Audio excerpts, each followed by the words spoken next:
And that is pathetic. That is absolutely terrible. That is a worst case scenario for the Soviets.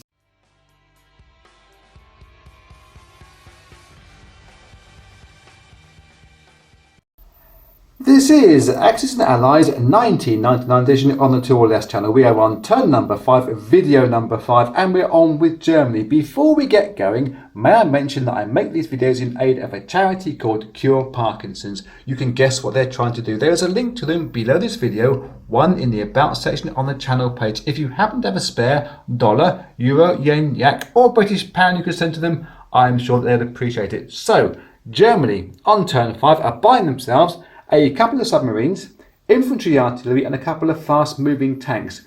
Reason being, the Allied have landed in Netherlands, Belgium. We're not too concerned about that. A little bit concerned, but not too concerned. Our main objective is to get Moscow. We've got all these ground units in Belarus yet. They can rush through and hit them as hard as they can. We've got some air, 1 bomber, and I think it's 5 fighters will be joining in this attack on Moscow itself. We're also making some skirmishes from the Baltic states into Leningrad and a walk-in from Finland into Karelia, grabbing some IPCs and a potential building site as we go. If we can hang on to that and hang on to our capital, then Germany will win this game in 1 turn's time. It may or may not happen, but the problem that Germany have down here, as I said, we're not overly concerned, is if the forces, and there's 8 units in here, are attacked by Germany and the dice rolls go horribly, which they can do at any point in time, it would leave the capital wide open to either guys walking in that remain in Netherlands, Belgium, into Germany itself, or potentially, rather than the Americans going backwards and forwards across the channel and with these transport ships, load those into the Danish Sea. So as Germany are buying these 2 submarines really as a cover that should something go horribly wrong here, then at least the Allied forces can't just walk into the Danish Sea and walk into our capital. So as we're not going to be attacking from there either, we figure that we're much better as infantry in defence than we are in attack. So we're going to sit there, play the rope-a-dope move and roll with the punches. And if the Allies can come forward and take the capital, well, good luck to them, but I don't think they're going to be able to do that. So let me get these battles on the board over here in Russia. The first one, well, that obviously is just a walk-in from Finland into Karelia. The first one is going to be Baltic States versus Leningrad, and then we'll do the big one into Moscow afterwards. See you in a sec. The battle for Leningrad, simple affair. We have got infantry artillery from Germany. There's your artillery. There's your infantry. 4 at 2. What can they do? Score 2 hits. Those 2 Soviet guys have been killed by the infantry artillery combination. They get to roll back 2 at 2 in defence and score 1 hit themselves as well. So those 3 units will go back into Leningrad. Let me get the attack into Moscow up on the board next. Okay, the battle for Moscow. There is in fact 6 fighters that Germany have got, 5 tanks, 5 artillery and an infantry unit. Before we get going, we have to start rolling the anti-aircraft gun that the Soviets have got in there. Because we have 6 plus 1, we can roll 6 plus 1 dice in defence by the anti-aircraft gun, trying to hit these units on a 1. And missing. There was 3 close ones, but the flak has not worked. The anti-aircraft gun can go back into Moscow to be captured by Germany, because Germany are going to 1 roll this, is my prediction. We have got the bomber at 4, and we have got these 6 fighters. I thought it was only 5, but it's actually 6 fighters, all going in at 3s. 4s and 3s. And that looks pretty special to me. There is 1, 2, 3, 4 damage done so far out of the 8 Soviet guys that are in there. 1, 2, 3, 4. Then we have the 5 tanks rolling in. 5 dice, all at 3s. And that is, oh, Man alive. 1, 2, 3, 4 hits. 1, 2, 3, 4 hits. That is Moscow done, not even in one roll. That's even up. They've even half rolled them, I would say, because you've got the infantry artillery to go in there yet. They'll be unscathed, possibly. Let's get these 8 dice for the Soviets. They got 1, 2, 3, 4, 1, 2, 3, 4. So I've got 4 reds, 4 blacks. It makes no odds. They're all rolling in at 2s. They're hoping to do heavy damage to these invading German forces. And that is pathetic. That is absolutely terrible. That is a worst case scenario for the Soviets there. They've scored just the 1 hit. 1 lowly infantry guy. Yep, goodbye to you, sir, but well done for what you've done thus far. Let me get all those guys back into Moscow. Take care of the non-com moves for all these guys going into Belarusia and sweeping forward, and I will see you in a second. Well, that is how Moscow now looks after that battle. There's 5 artillery and 5 tanks in there, plus the anti-aircraft, which has now become German. I think the game is up. We are looking at an end game scenario here because there is absolutely nothing that the Soviets can do. Because of the Germans' slight overrolls in their attacks and Soviets' massive underrolls in defence, there's not enough Soviet forces to retake Moscow. There's absolutely no point in them attacking it.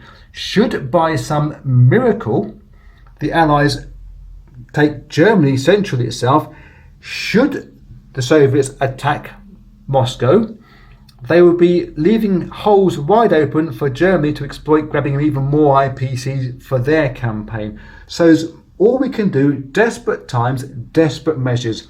The Brits cannot go into the Danish Sea and take on these 3 submarines with their 1 destroyer, but they can load some more units from the UK into Netherlands, Belgium, and the ones that are in there thus far, which is just 2 infantry, 2 artillery, can take on the might of the German forces in there itself, and then leave some sort of opportunity for the Americans to load their 4 infantry from Netherlands, Belgium into Germany, and they can risk, because they have got, I think it's 4 destroyers, could take on these 3 submarines and load their units that are in the UK around into Germany itself, and maybe they can grab something back out of this game. But I think really the game is up. Let's just try this British attack from Netherlands, Belgium, 2 infantry, 2 artillery into this massive German contingent here, and there's no point even putting it on the battle board. It's there's too many to start shuffling around, and let's not muck around too much. Let's just roll 2 infantry, 2 artillery from the Brits, all at 2s, and failing entirely. How many times have I said that this time round? And now, well, Germany, well, they got 1 bomber in there which defends at a 1. And they've got 3 tank units in there, which they just purchased last time round, which will be at 3s. And so they 4 missed as well. Okay, let me have a quick count up of the German infantry artillery. I think there is 1, 2, 3, 4, 5, 6, 7. 7 artillery infantry combinations to start off with. So that'll be 7 artillery.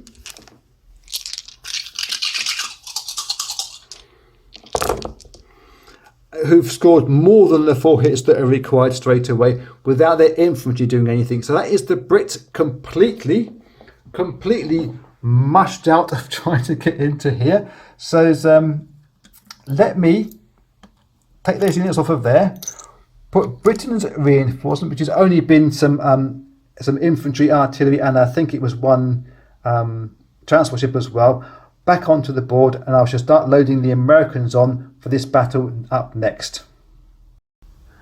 Okay, first up we're going to have this battle for the Danish seas there. We got 4 destroyers for the Americans, plus 1 bomber against 3 submarines.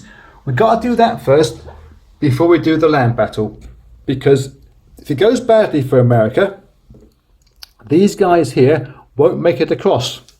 They get their feet very wet. So let's have the one fighter, which rolls in at a 3, plus the 4 attacking destroyers by the Americans at a 3 as well. And they've scored 2 hits against the submarines. So 2 of those submarines, of the 3 submarines that are there, will go down. They will roll 3 dice in defense, all at 2s themselves. And they all miss. That's very important. That's very important indeed. So now the same roll can go again by the Americans, all at 3s. Plenty of damage done there. It's now the one defending submarine by Germany that was left in that attack, and it scores a hit. So therefore, one of those hits will go onto a destroyer. Let me just tidy that up by reaching across and removing some chips.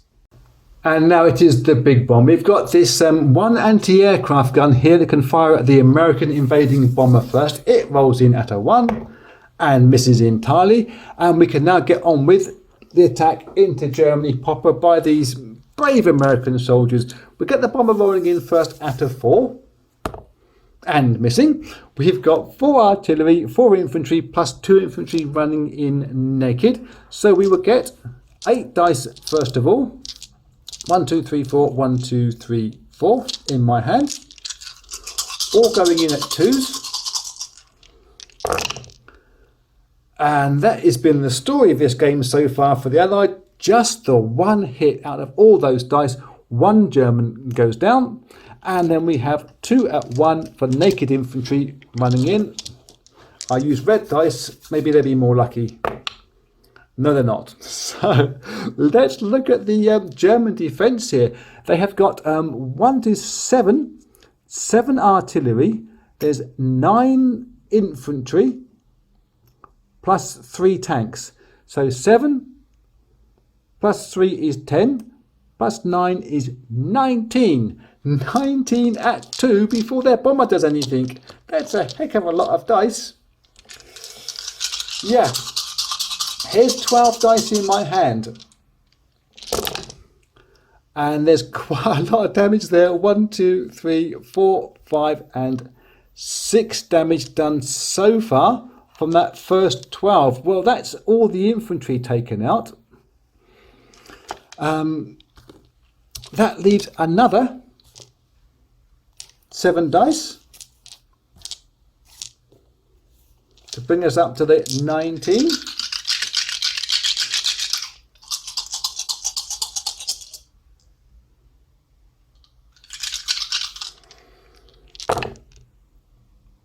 And there's 4 more hits there straight away without the bomber having to do anything and getting involved into the action. Yep, okay. The bomber itself rolls in at a 1 in defence, doesn't do anything. This unit, the one lonely American bomber that's left, cannot take Germany Central because it can't land in there. There's nothing else can go in on this turn. It does mean that Germany will hang on to its capital. It will have taken Moscow. So Germany have won this game. And I am, apart from seeing all those terrible dice rolls that we've had for the Allied forces consistently throughout this game, I'm thinking, how did Germany win this game so easily? I think my tactics of spending far too much money by the Americans on being safe before they come across the Atlantic hasn't paid off at all. They have got enough units now to start rolling things through in greater numbers, and they've got a nice clear ocean without any convoy zones being interrupted by the German Navy. But they're too little, too late. I think Germany have won this game by being hugely aggressive towards Moscow, grabbing that very quickly, and not being too defensive for its own ground there, as we said to you before. They just did enough to hang on in the rope-a-dope move, and that is the end of this game. 1 second. Yeah, got me tactics entirely wrong there with the Allied forces. I think America especially should have been much more aggressive coming across the Atlantic, loading in from turn number 1 if it possibly could, rather than being worried about those convoy zones. I was too het up in thinking about convoy zones and keeping the Germans at bay. And I haven't played this game for about 2 years now, so I think probably if I reset and go again, couple of weeks time maybe, give myself a little bit of a break, I should get this more right than I did last time. And so that's it. I think Germany won this hands down by some good dice rolls and some poor tactics by me. Thank you very much for watching. Until next time, be cool.